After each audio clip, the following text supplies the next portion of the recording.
왕 하면 어떤 이미지가 떠오르나요? 화면에 있는 단어 중에 왕의 이미지와 비슷한 단어가 무엇인지 찾아보세요. 약함이나 고난을 떠올리는 사람은 아마 없을 거예요. 왜냐하면 그동안 우리가 배워온 왕에 대한 이미지는 한 나라에서 가장 높은 자리에 있는 사람, 신하들을 마음대로 움직일 권력이 있는 사람, 재물이 많은 사람 등에 가까웠기 때문이에요. 하지만 오늘 말씀에 나오는 왕은 그동안 우리가 생각한 왕과는 완전히 다른 이미지를 가진 분이에요. 백성을 위해 도리어 고난을 당한 그런 왕이에요. 그 왕의 이야기를 지금부터 들려드릴게요. 어느 날 예수님은 제자들과 함께 길을 걷고 계셨어요. 그런데 갑자기 예수님이 멈추어 서시더니 제자들에게 질문하셨어요. 사람들이 나를 누구라 하느냐? 그러자 제자들이 대답했어요. 어떤 사람들은 세례 요한이라고 하고요. 또 어떤 사람들은 엘리야 같은 선지자라고 말합니다. 그러자 예수님은 제자들에게 다시 물으셨어요. 그러면 너희는 나를 누구라 하느냐? 그러자 제자 중 하나가 대답했어요. 주는 그리스도이십니다.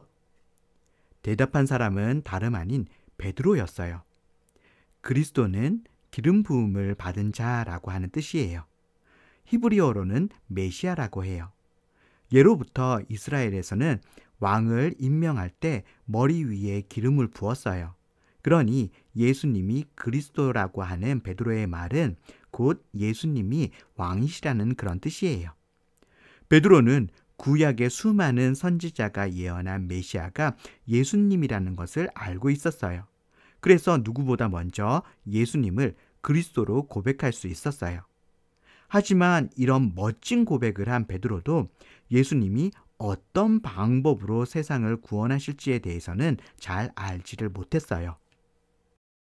베드로의 대답을 들으신 예수님은 그들에게 말씀하셨어요.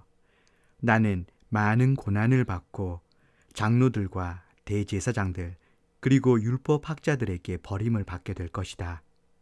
그리고 그들의 손에 죽었다가 사흘 뒤에 다시 살아날 것이다. 이 말씀을 들은 베드로는 예수님을 꼭 붙들고 예수님께 강하게 항의했어요. 안 됩니다. 그런 일은 있어서는 안 됩니다. 유대의 왕으로 오시는 메시아는 유대를 로마로부터 독립시켜서 우리를 로마의 지배에서 벗어나게 할 뿐만 아니라 유대를 강한 나라로 만들어서 세상의 모든 나라를 다스리게 할 그런 강력한 메시아입니다. 그런 강력한 왕이 고난받고 죽어야 한다니요. 그건 안 됩니다. 그때 베드로가 예수님께 굉장히 세게 강하게 말을 했거든요. 어느 정도로 강하게 말했냐 하면 예수님을 막 꾸짖듯이 얘기했어요. 이때 베드로가 예수님을 꾸짖듯이 말했다라고 하는 이 헬라어 표현이 예수님이 귀신 들린 사람에게서 귀신을 쫓아낼 때 그 귀신을 향해서 예수님이 꾸짖으셨거든요. 그때 꾸짖다와 같은 헬라어 단어가 쓰여 있어요. 그러니까 예수님이 귀신을 꾸짖듯이 베드로가 예수님을 꾸짖은 거예요. 예수님, 그러면 안 됩니다. 이렇게 막 꾸짖은 거죠. 예수님을 거의 귀신 취급한 거죠. 그러니까 예수님도 베드로를 귀신 취급합니다. 사단아, 내 뒤로 물러가거라. 지금 베드로와 예수님이 서로 사단 취급하는 거예요. 그래도 베드로는 예수님 생각해서 예수님께서 죽으시겠다고 말씀하시니까 제자로서 예수님 그러면 안 됩니다 라고 예수님 생각해서 한 말인데 예수님은 그럼 베드로를 왜 꾸짖으셨을까요? 이어서 예수님께서 이렇게 말씀하십니다. 너는 하나님의 일을 생각하지 않고 사람의 일만 생각하는구나.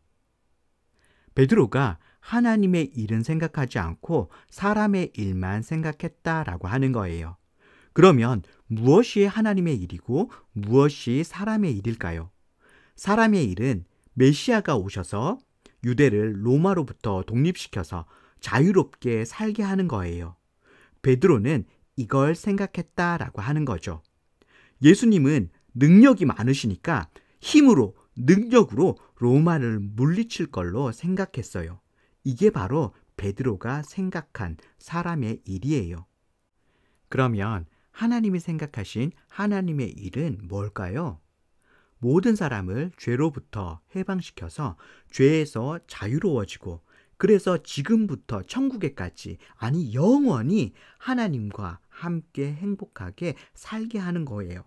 그러기 위해서 먼저 해결되어야 하는 것이 있는데 바로 우리의 죄예요. 우리의 죄가 없어져야 하는데 바로 예수님이 우리의 죄를 대신해서 죽으시는 거죠. 이렇게 해서 우리의 죄를 해결해서 우리를 구원하시는 것. 이것이 바로 하나님의 일이에요. 메시아이신 예수님의 죽음과 부활을 통해서 우리의 구원을 이루는 이 일. 이것이 바로 하나님의 일이고 하나님의 계획이고 하나님의 뜻이에요. 하나님은 베드로가 고백한 대로 그리스도, 메시아, 우리의 왕이 맞아요. 그런데 베드로는 그 메시아가 어떤 일을 할지는 잘 몰랐던 것 같아요. 메시아는 힘과 능력으로 다른 나라, 다른 사람을 혼내주고 굴복시키는 그런 왕이 아니라 우리를 사랑하셔서 우리를 대신해서 희생하시고 죽으셔서 우리를 구원하시는 그런 메시아이고 그런 왕이에요. 그 예수님께서는 베드로가 사람의 일을 생각하지 않고 즉 힘으로 다른 사람을 억누르고 굴복시키고 이렇게 하지 않고 예수님처럼 하나님의 일을 생각하기를 원하셨어요. 하나님의 일은 내 힘과 내 능력으로 상대방을 억압하는 것이 아니라 사랑으로 겸손히 섬기고 돕고 희생하는 거예요. 이렇게 사람의 일이 아니라 하나님의 일을 생각하는 그런 여러분이 되기를 바랍니다.